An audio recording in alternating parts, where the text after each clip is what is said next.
Through you, Mr. Chair, I can confirm it is 4 p.m. and we are now live streaming and recording. You may begin your meeting. Okay, I'd like to call the meeting to order and declare quorum is present.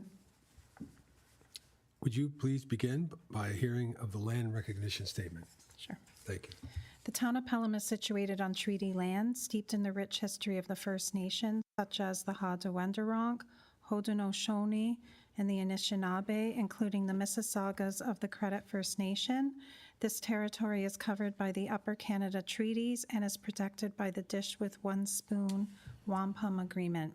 Today, many First Nations, Métis, and Inuit people from across Turtle Island live and work in Niagara. The town of Pelham stands in solidarity with all Indigenous peoples, past and present, acknowledging that our high standard of living is a result of the resources and lasting friendship of the Indigenous peoples. Through you, Mr. Chair, you may proceed with your introduction. Thank you very much. Well, welcome everyone. I just want to take a moment here to introduce everyone that's here on the panel so that we know who everyone is. My name is John Kappa. I'll be the chair this evening. Brenda Stan is to my right at the far end. We have Jody, obviously Conte, with us, and also Colin McCann on my left. And I believe Alex is with us as well, and Shannon from our planning manager. He's our planning manager. Okay, thank you. So this is a hybrid meeting of the Committee of Adjustment for the town of Pelham. Everyone present will be given an opportunity to comment on the applications being heard. Agencies commenting on applications may request that certain conditions be imposed should an application be approved. Voicing objections to these conditions will not adversely affect the committee's decision. The purpose of the application and relative correspondence will be heard, following which the applicant will be given the opportunity to address the application. During the public portion of each application, we will hear from anyone wishing to submit verbal comments. Comments received following the public portion will not be considered. At the conclusion of the discussion, the committee will render a decision and advise of any applicable conditions. Specific wording for conditions may be determined by the committee following the hearing. Copies of decisions will be mailed to the applicant, agent, and members of the public that have submitted comments. Notices of decision can also be obtained by request to the Assistant Secretary Treasurer. Committee members are asked to raise your hand if you would like to speak and vote. Applicants, agents, and attendees are advised that they are free to leave the webinar hearing once a decision has been made on their application. Committee members, I'm looking for a motion to approve the agenda. So moved. I second the motion. Thank you. Now to a final agenda, our pecuniary interest. Does any member of this panel have a pecuniary interest in accordance with the Municipal Conflict of Interest Act and any of the applications to be considered at this hearing? I have no none. conflict. And I also do have none. All right. Ms. Assistant Secretary Treasurer, are there any requests for withdrawals or adjournment? There have not been any requests for withdrawal or adjournment. Okay, so our two applications for consent are files B3 2026P and B4 2026P. Could you please read the summary presentation? Yes, thank you.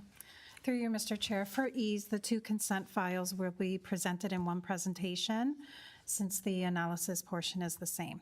It's still two separate decisions that the committee can consider. So we will start. Okay. The Town of Pelham is holding hybrid Committee of Adjustment hearings. A hybrid hearing involves mixture of in-person and remote attendance and participation. The following presentations are based upon the Town of Pelham's Planning Department report and analysis. Please note that no decisions have been made prior to this public hearing. All comments received from commenting agencies and the public have been forwarded in full to the Committee of Adjustment members for their consideration, and they will appear summarized on these slides. Decorum. The Committee of Adjustment is a formal public hearing requiring decorum, meaning all comments are to be made through the chair. If you have pre-registered to speak virtually or are participating in person, you'll be given an opportunity to address the committee at the public portion of the meeting. If someone ahead of you has made the same comments that you wish to make, there is no need to repeat the same comment. Please keep all comments concise. Please note that comments must be received during the public portion of the meeting, otherwise they will not be considered. Inappropriate comments are not tolerated. If decorum is lost, the meeting may be recessed and persons will be asked to leave. So, our first application for consent is file B3-2026P, being 178 Highway 20. Application is made for consent to convey an easement in perpetuity over Part 2 to the benefit of Parts 4 and 5, being 174 Highway 20 West, for the purpose of parking, access, and waste collection. The next easement in perpetuity over Parts 1 and 2 to the benefit of Parts 4 and 5, again, 174 Highway 20 West, for the purpose of stormwater management purposes.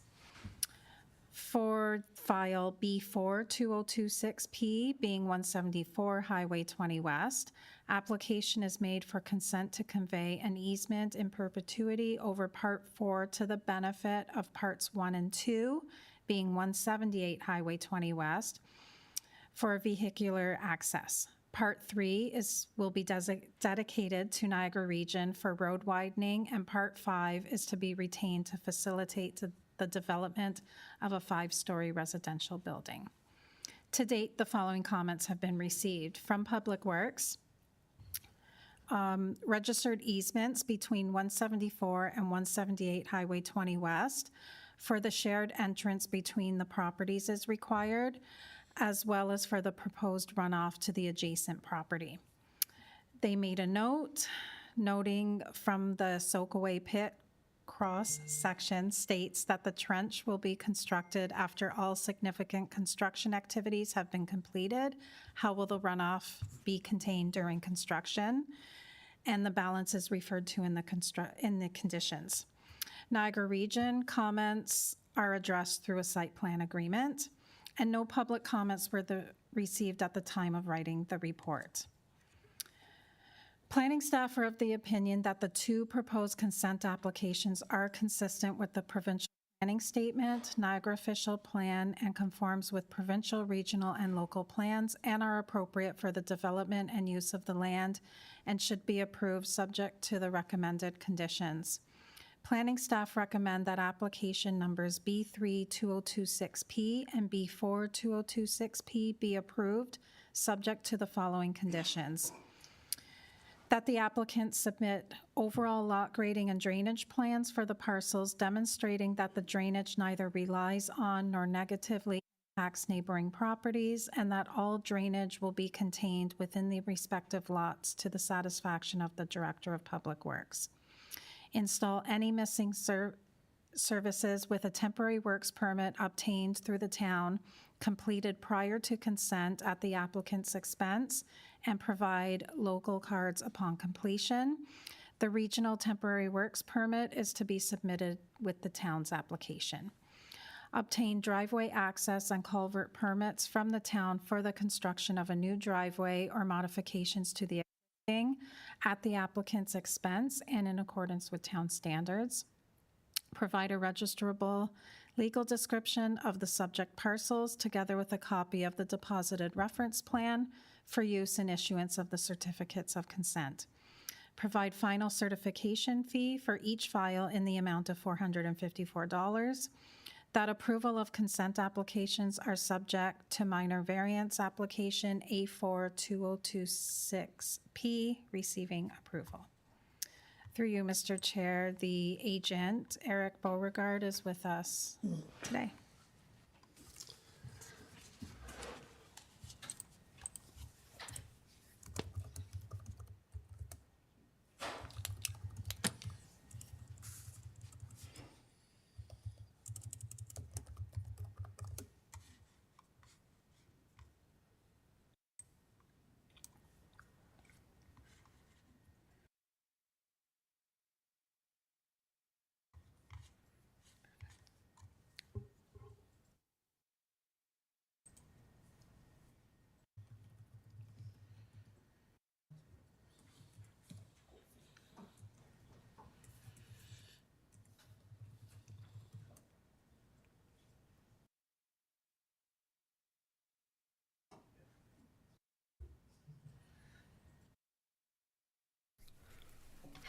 Good afternoon. My name is Eric Beauregard, and I'm a planner at Upper Canada Consultants. With me is William Haiku, who's planning manager at Upper Canada Consultants, and we're appearing as the agent for the owners of 174 and 178 Highway 20 West. Our presentation does go into the minor variances as well, so I'm just going to go over all the applications and address all 4 applications. Mr. Chairman, Excuse we're me. having difficulty hearing the speaker. Yes, could you maybe turn up his mic just a bit? I don't know if that's possible. Is this better? Okay. A little bit better. When you're close to it, yes, thank you. The subject lands include 174 Highway 20, a vacant rectangular parcel, and 178 Highway 20, a larger rectangular parcel containing the office of Doolittle Insurance Brokers. The subject lands are along the south side of Highway 20 and abut Massimo's Pizza and Subs to the east and Lookout Village to the west. The lands are designated urban highway commercial, potential intensification area, and are zoned downtown corridor DC zone. The applications facilitate the development of a 5-story apartment building with 30 units at 174 Highway 20. A total of 39 parking spaces are provided on site, 15 parking garage spaces, and 24 surface parking spaces.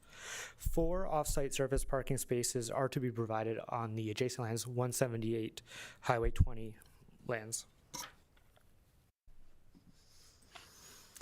The consent applications propose easements for parking, access, waste collection, and drainage. As shown on the slide, parts 1 and 2 comprise all of 178 Highway 20 lands, which are shown in yellow and blue. And parts 3, 4, and 5 comprise all of 174 Highway 20 lands, which are shown in orange, green, and purple.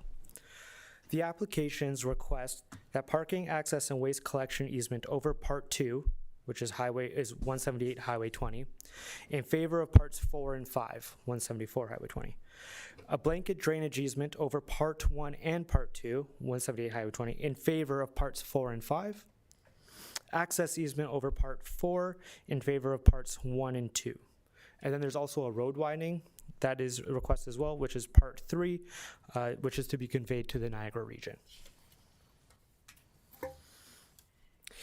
In addition to the easements, the proposed development requires zoning relief. The site requires zoning relief for reduced parking, location of parking space, and setbacks of the surface parking area from the lot lines.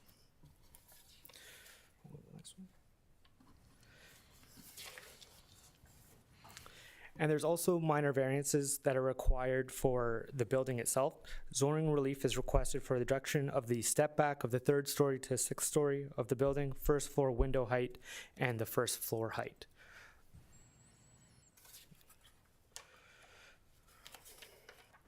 And in conclusion, the consent and minor variance applications facilitate a 5-story apartment building with 30 units and enable the site to function appropriately. We have reviewed staff's report and agree with their recommendation. We are available to answer any questions that the committee may have. Yeah. If I may just add to the presentation. Yes. So here we have a situation where both properties are owned by the same owner under the Doolittle bands. So we have submitted a concurrent site plan application process that is also under review. So it is acknowledged that there are conditions of approval, and we're currently working on a resubmission of our site plan. So this is kind of partway through that process to get our zoning conformance. So the entirety of the proposal has been reviewed by staff in addition to what's in front of you today. So if there are any other additional questions, we're happy to answer those. Thank you. Okay. Thank you very much. I just have a couple questions before you sit down, just because I saw 6 stories on the previous slide, and then I saw 5 stories on this slide. I just want to be clear on that. I'm assuming it's 5 stories, correct? Yeah, correct. It's 5 stories. All right. The zoning does allow for 6, though. Okay. No, that's fine. Thank you. Let's see here. Okay. Any other questions for Eric on the panel? Yes, through you, Mr. Chair, just the math, a little bit about the parking. We're being asked to approve a variance as far as reducing the spaces, but there are 30 units in the building, and you've just told us there's going to be a total of 39 spaces?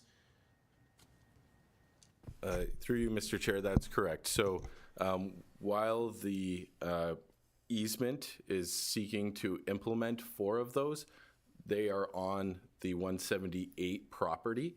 So the easement secures 4 additional spaces. So that's why the variance is required on the 174 property. Okay, all right, that's kind of what I suspected. Also, and continuing through you, Mr. Chair, just maybe getting into the site plan here, but you are next to a rather busy retail space, and I'm wondering, is there going to be any flow of traffic between the retail space and the rear of the 178? You, Mr. Chair, no, there would not be. As you can see on the slide here, you can see item number 2. Right. So that's one of the reduced landscape buffer variances that we're looking for. So that would restrict vehicular access. So between the 2 sites, we feel that there is sufficient parking, and we don't want to have parking migrate over into those existing businesses. There isn't easements and permission, and I know they're very busy businesses, so we didn't want to impact that. For example, the 178 Highway 20, the existing insurance office, that site requires 16 parking spaces under the zoning, whereas it's supplying 41. So that's why we're looking for access over there. If there is surplus parking, we'd rather direct them that way than have them go and impact other businesses. As I indicated, both these properties are owned by the same owner, the Doulaban. Okay, thank you. Brenda? Just one quick question through the chair. Is the first floor parking only? Or are there some units on that floor? Through you, Mr. Chair, not quite. There is a front lobby area, and there's actually a front amenity room. So the one variance that we're looking for, the reduced front floor height. So you can kind of see this location on the left at the bottom here. So that's an amenity room there that will be part and parcel to the front entry area, the vestibule, the mail room, the elevator space, garbage room. Those kind of facilities will be all located on the first floor at the front of the building. And then about 2/3 of the rear of the building is the 15 surface spaces underneath the building. Thank you. All right, thank you. I really don't have any questions at this point. I think you guys have done a good job of laying out what your intentions are here. I will go ahead and open up the public portion of the meeting at this point. Has anyone signed in to speak online? We do not have anyone online, and we don't have any pre-registered speakers, so you may wish to open it up. Okay, thank you very much. Okay, is there anyone who would like to come forward and have any questions? Please do. Please state your name before we start. Mr. Chairman, I'm George Dewar. I'm a resident in Lookout Village, and I'm a former Committee of Adjustment member. Okay. It's terrific. I wish to speak to the issue of parking at the new facility that's being proposed. The advertisement out front of the lot at the present time indicates that it's a luxury apartment, I believe. Okay.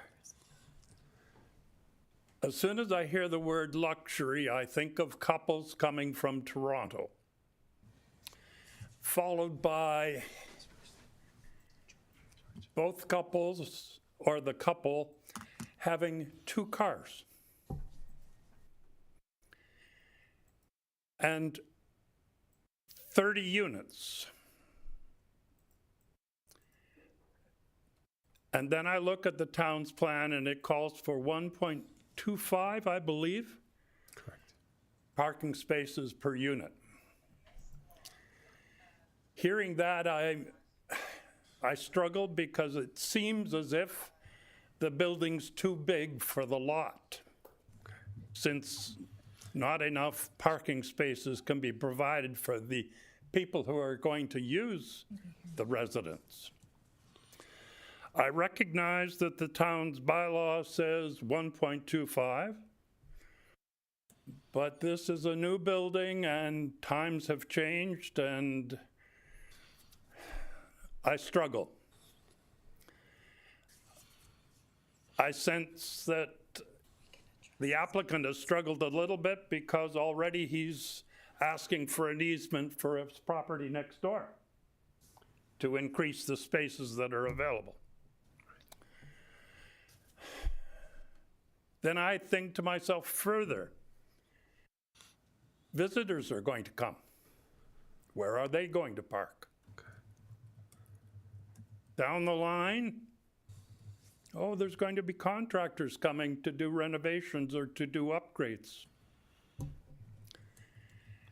And with those comments, I suggest to you that the applicant's 39 positions that I'm now hearing, I had 38 previously, are insufficient. And that's basically my concern, Mr. Chairman. No, I appreciate that, sir. My only thing is right now we're talking about consent for what we're dealing with at this moment. The minor variance will come a little bit later. I'm sorry. No, it's okay. Ahead of myself. That was my fault. I should have made it a little bit clearer at the beginning. Please hold my comments. Yes, absolutely, we will. And I won't repeat them. Yeah, and if you'd like to add more comments, it's fine as well later, No, okay?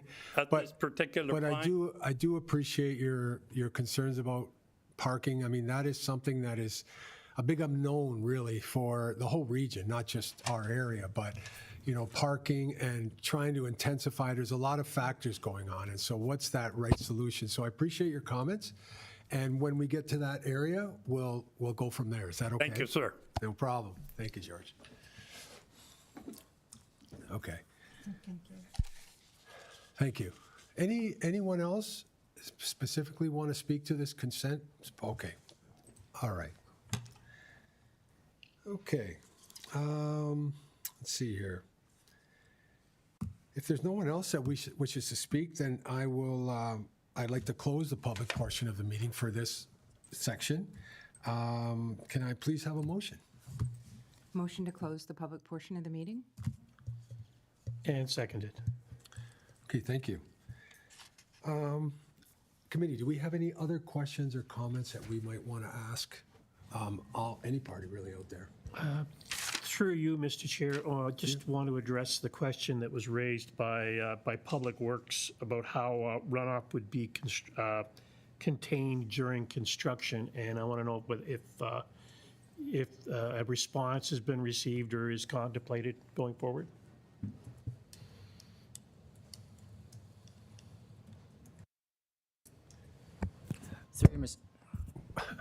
Through you, Mr. Chair, through the member, we're going to handle it through the site plan application process. Like right now, with this, it's just the consent right now that we're doing, but there are chances for us to talk about that in the site plan process. Thank you. Oh, okay. Thank you. Good point, by the way. That's excellent. All right. Let's see. All right. If there's no more questions, are we ready to render a decision? Sure, I can do the motion if you'd like. Okay, please. Thank you, Brenda. So files B3 2026 and B4 2026 for 174 and 178 Highway 20 West.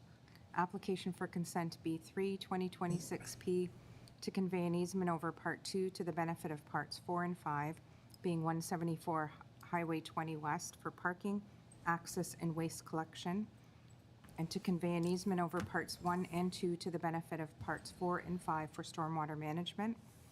Also dealing with application consent B4 2026P to convey an easement over Part 4 to the benefit of Parts 1 and 2, being 178 Highway 20 West for vehicular access, are hereby granted. The above decisions are subject to the following conditions. To the satisfaction of Public Works, submit a comprehensive lot grading and drainage plan to demonstrate drainage does not negatively impact nor rely on neighboring properties. Install any missing services with a temporary works permit, and applicant to bear all costs and provide locate cards, and submit a regional temporary works permit with the application. Obtain a driveway access and culvert permit for modification to the existing driveway entrance. To the satisfaction of the Director of Community Planning and Development, that approval is subject to minor variance application A4 2026P receiving approval. To the satisfaction of the Secretary Treasurer, provide a registerable legal description and deposited reference plan. Provide a final certification fee of $454. These decisions are based on the following reasons. The applications conform to and comply with the town's official plan, regional policy plan, and provincial planning statement, and compliance with the town's zoning bylaw. The decisions are rendered having regard to sections 5124 and 5125 of the Planning Act. The committee has considered all written and oral submissions and finds that, subject to the conditions, the applications meet Planning Act criteria, are consistent, and comply with provincial, regional, and town planning policy.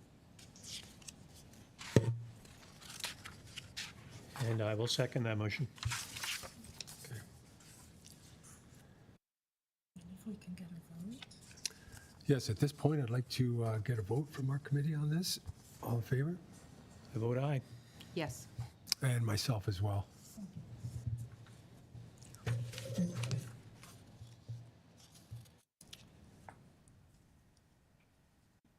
Okay. Now we can go to our next application. Let's just make sure I have this correct here.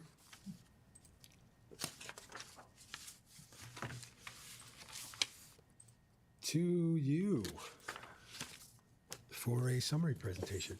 Thank you. Thank you. So this is for the application for minor variance that the agent has provided in his presentation. So the file is A4 2026P, being 174 Highway 20 West. Excerpts from the planning report. The subject parcel is located on the south side of Highway 20, lying west of Hay Street. Part Block X, Plan 20, now Plan 717, being Part 1 on 59R 1803. The application seeks relief from Section 843 zone requirements for step backs to permit a minimum step back of 0 meters of the third story through the sixth story. First floor window height to permit a minimum first floor window height of 0.15 meters. First floor height to permit a minimum first floor height of 3.66 meters. Section 411A, minimum parking requirements to permit a minimum number of vehicular parking spaces of 1.13 spaces per dwelling unit.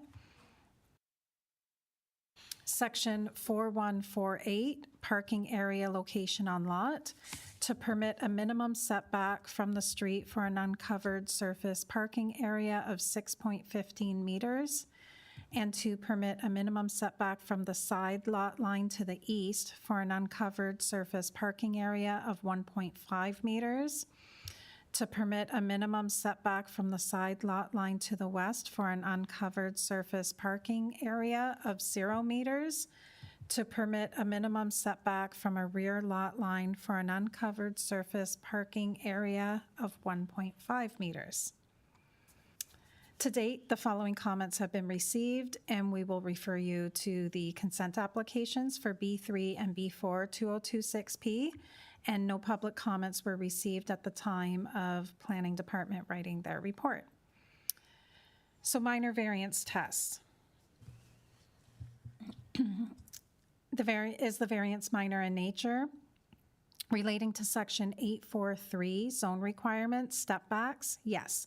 Eliminating the step back creates minimal additional massing from the street, and the height remains unchanged and complies with zoning related to height. Given the Highway 20 context and right-of-way width, no adverse shadowing, overlook, or visual impacts are expected. First floor window height, yes, it does not materially change the building's relationship with the streetscape. The facade remains a high percentage of glazing presence and architectural detailing, and the adjustment is technical in scope with no adverse impact on the overall quality of the Highway 20 corridor. First floor height, yes, it does not compromise ground floor function or compatibility with the surrounding area. The proposed height continues to provide adequate interior clearance and street presence, and the overall massing and proportions remain largely unchanged. Section 411A, minimum parking requirements. Yes, the variance is minor in nature, requesting a reduction in the residential parking rate from 1.25 to 1.13 spaces per unit. The development still provides over 1 space per unit with additional resident parking on an adjacent parcel and is not expected to cause overflow onto surrounding streets. Section 4148, parking area location on lot. Yes, the limited parking encroachments do not compromise landscaping, drainage, circulation, or adjacent properties, and the building and landscaping will continue to enhance the streetscape. Test 2, is the variance desirable for the development or use of the land? Section 843, zone requirements, step backs. Yes, it enables an efficient building envelope while ensuring high-quality design alignment with the official plan urban design criteria and an attractive articulated site design. First floor window height. Yes, it allows facade flexibility and an engaging street frontage along Highway 20, maintaining glazing and architectural design while supporting an efficient parking layout without detracting from urban design objectives. First floor height, yes. It supports efficient building design while maintaining compatibility, pedestrian scaled first floor height, and an overall balanced functional layout. Section 411A, minimum parking requirements. Yes, the reduction in parking requirements is a technicality, as the required amount of parking will be provided between the property and the adjacent property and will not negatively impact the surrounding area.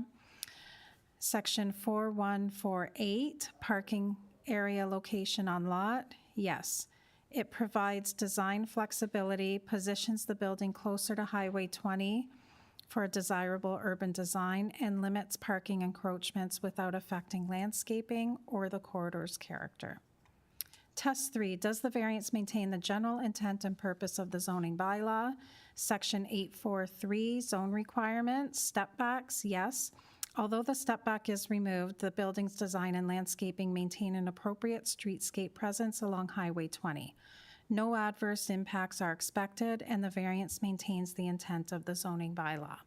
First floor window height, yes. The proposed design continues to provide substantial glazing and maintains an active frontage along Highway 20. The requested relief does not undermine pedestrian safety, comfort, or substantially alter the streetscape.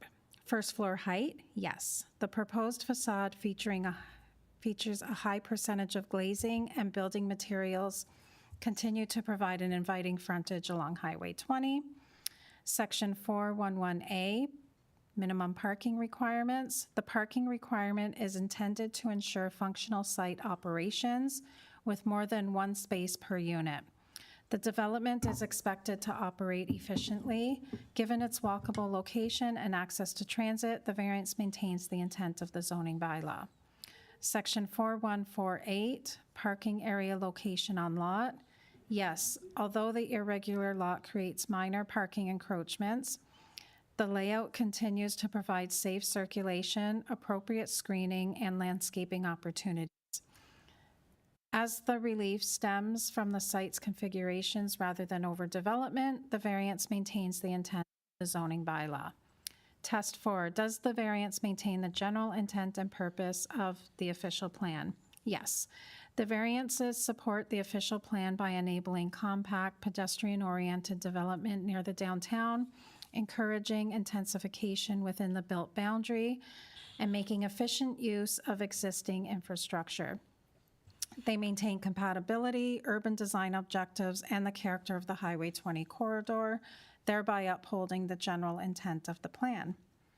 Based on the analysis, staff is of the opinion the variances are minor in nature, conform to the general policies and intent of both the official plan and zoning bylaw, and are appropriate for the development and use of the land.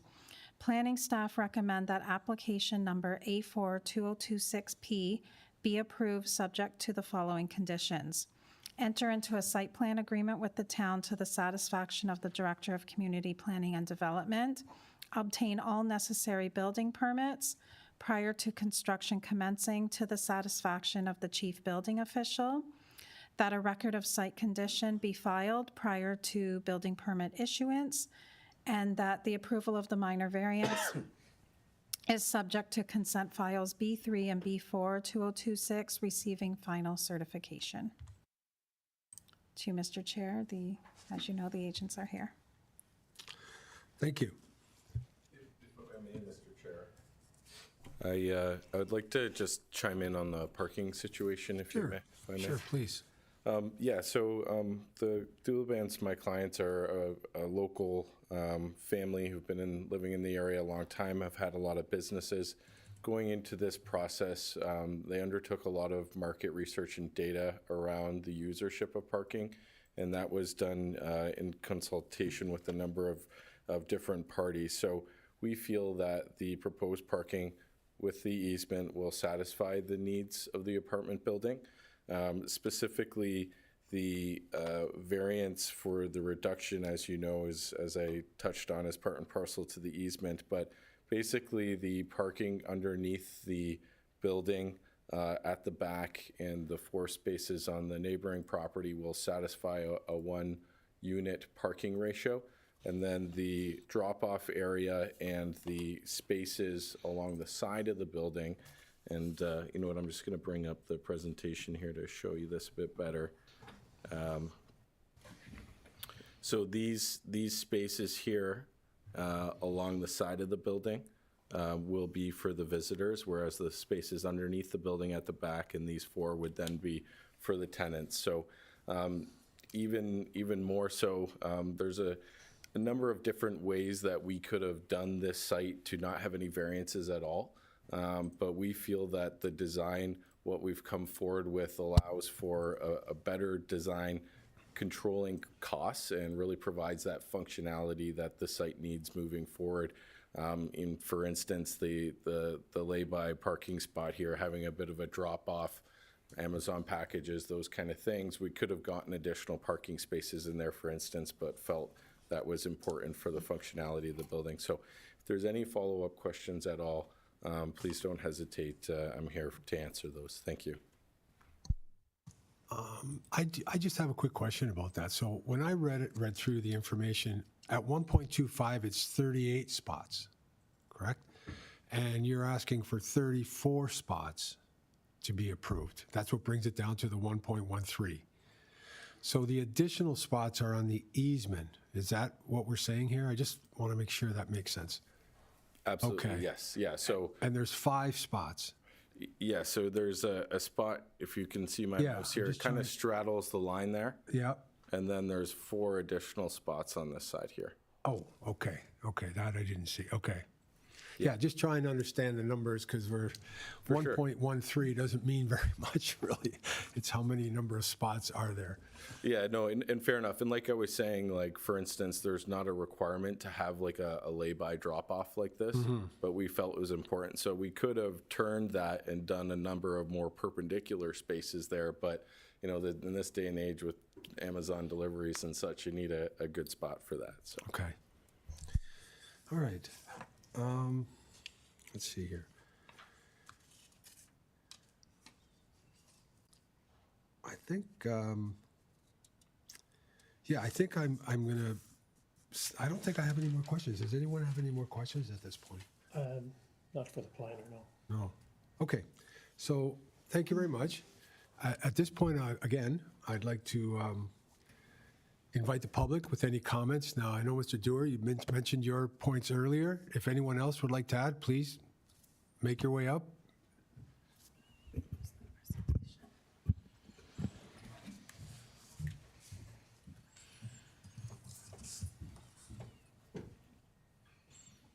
My name is Tom MacArthur, and I live in Lookout Village. We're talking about parking spots, etc. I have one concern to go along with that, and that is garbage pickup. Where will the garbage actually be picked up, and how is that going to affect people's parking spaces?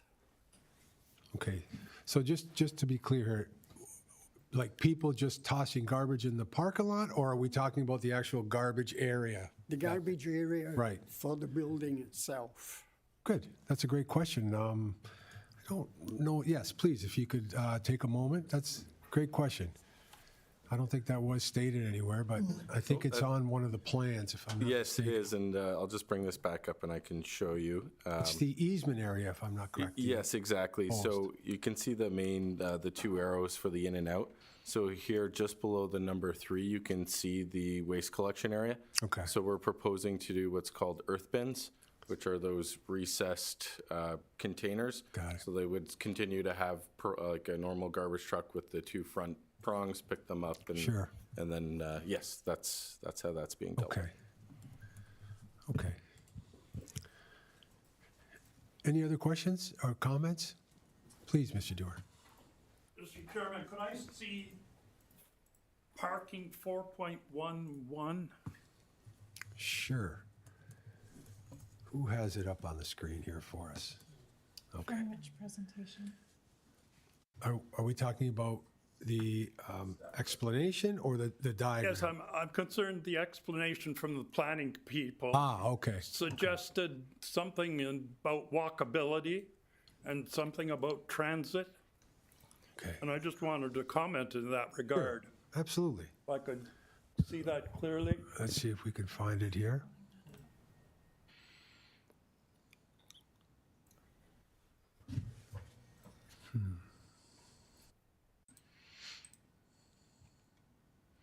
Yes. Was it in this area where we're 4.11A talks to, given its walkable location and access to transit. I would argue slightly that grocery stores are not walkable. There's a hill that seems to come in between. And secondly, I would suggest, I don't really know of much transit in this particular village. And so I would ask that planning staff consider those things Sure. when they're considering the variance. Thank you. Thank you very much, Mr. Dewar. Okay. That's another point that we can take into consideration. Thank you. Okay. Anyone else with any comments? Anybody would like to add anything else? Okay. Is there anyone else who wishes to speak at all on the committee? I mean, otherwise I will ask for the public portion to be closed at this point. Can anyone give us a motion, please? Motion to close the public portion of the meeting? And seconded. Thank you. Thank you very much. Okay. Yeah, my question was already asked earlier. I just wanted to make sure I got that in there. In terms of what's been asked here, I think the fact that the town has looked at each individual requirement and made sense of it in terms of the overall, because that's the hard part here, trying to match what you can do and what you want to do. And that's what's always the struggle here. And I think, the town is here to make sure that we're doing what we can do, not what we want to do all the time. So I'll open this up to the committee with questions. Brenda? Yeah, I have no questions. I think any of the concerns that were raised tonight can be addressed through the site plan process, so I Right. have no other comments. Sure. I have one, through you, Mr. Chair, probably best directed to staff. The variance that we're being asked to approve for the reduction in vehicle spaces, and then we're told later on that it's technicality.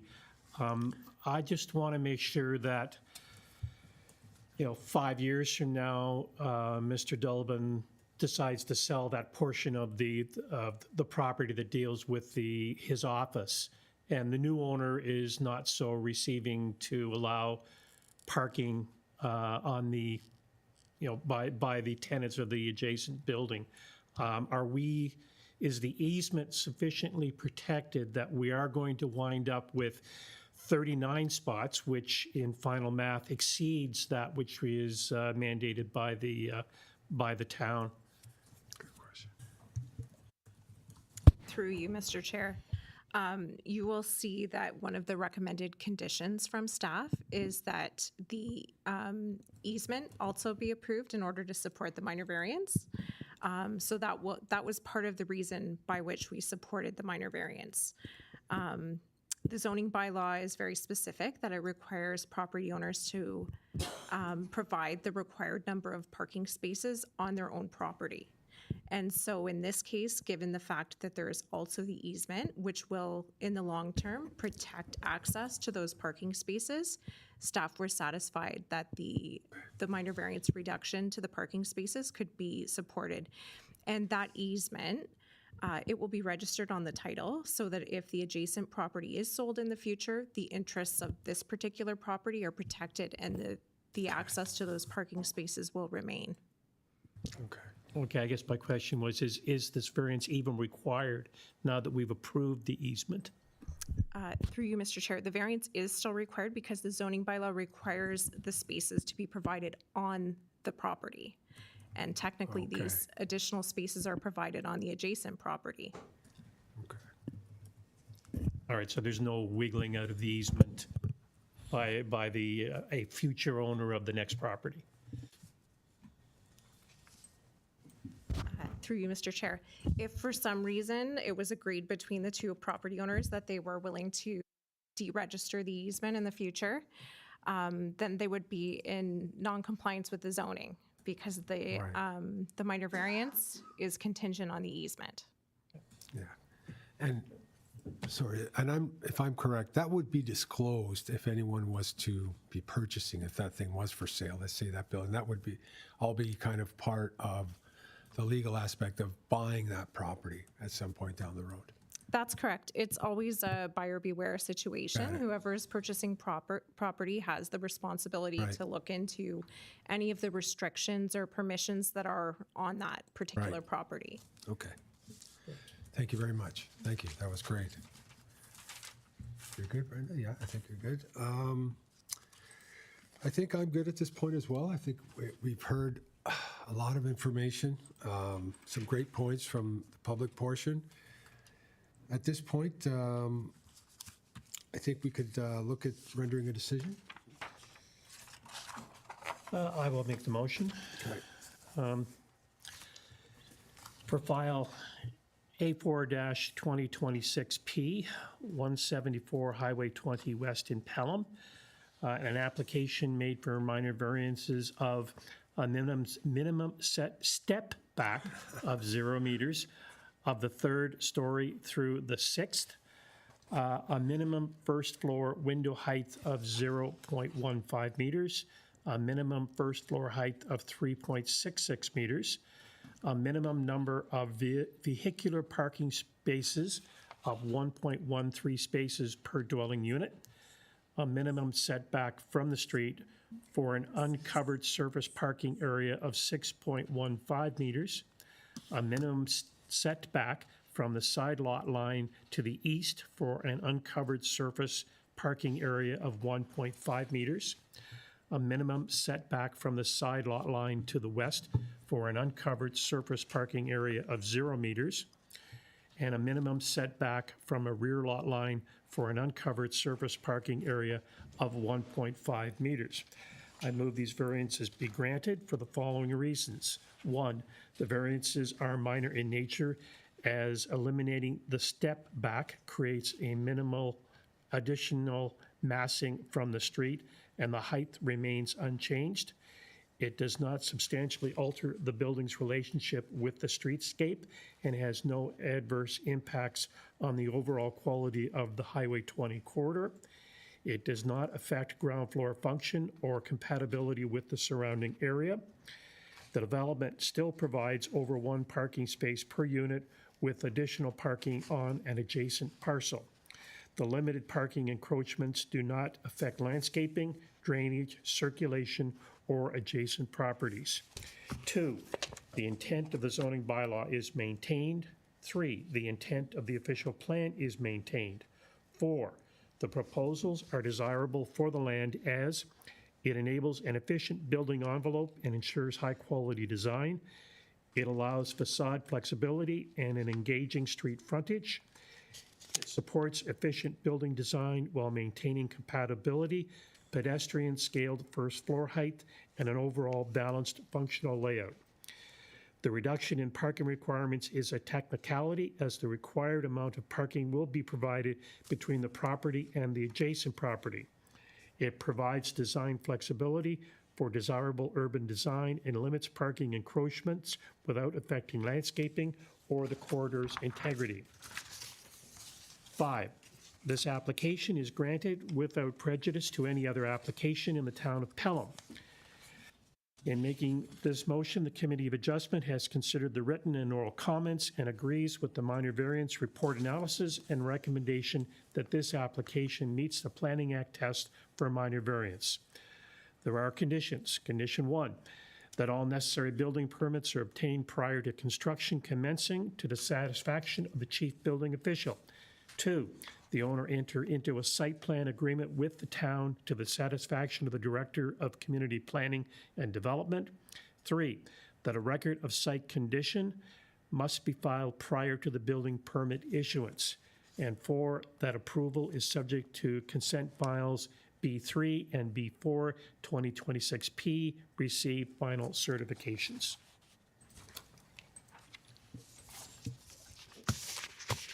Okay, thank you very much. I think it's time for us to go to a vote. Okay, a second. I was, and I second the motion. Okay. And I vote yes. Yes. Yes as well for me.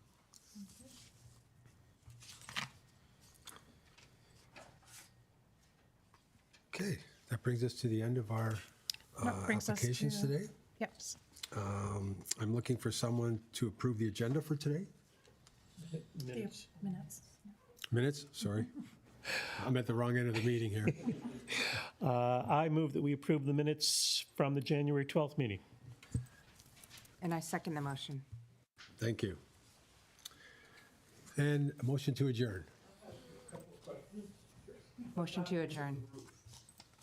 And I second. Thank you. Thank you very